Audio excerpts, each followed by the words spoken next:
আসসালামু আলাইকুম ভাই ব্রাদার্স, কেমন আছেন সবাই? আশা করি অনেক ভালো আছেন।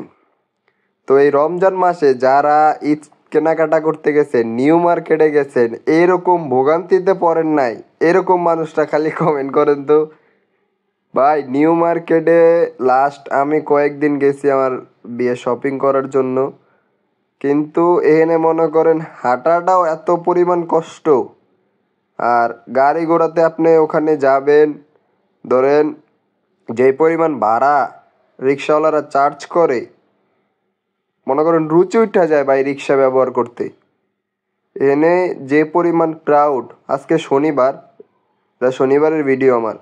তো শনিবারে যে পরিমাণ ক্রাউড ছিল, আর এর আগের দিন শুক্রবারে, ওই দিনের ভিডিও তো করতে পারি না। ওই দিন মনে করেন যে পরিমাণ মানুষ ছিল, এই রাস্তাঘাটে গাড়ি ঘোড়া চলতে পারে না, যে এখনও কিন্তু দেখতেছেন একটা রিক্সা কিন্তু একটু মুভও করতেছে না, এত পরিমাণ মানুষ।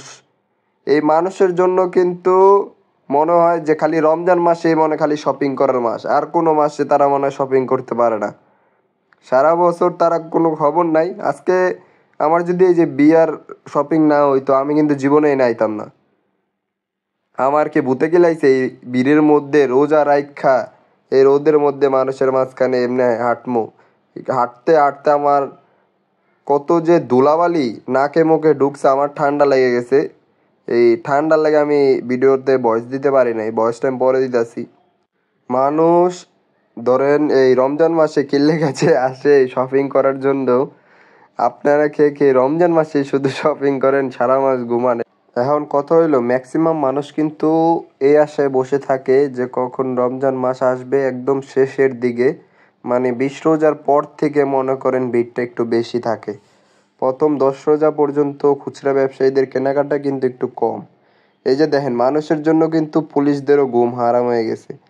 তারাও এত পরিমাণ ডিউটি করতেছে, তারাও রোজা রাখছে মেবি অনেকে, রোজা রাইখা এইভাবে যে পরিমাণ কষ্ট হয়, এই যে দেখেন হেল্প ডেস্ক যেটা আছে, এটাতেও কত পরিমাণ পুলিশ।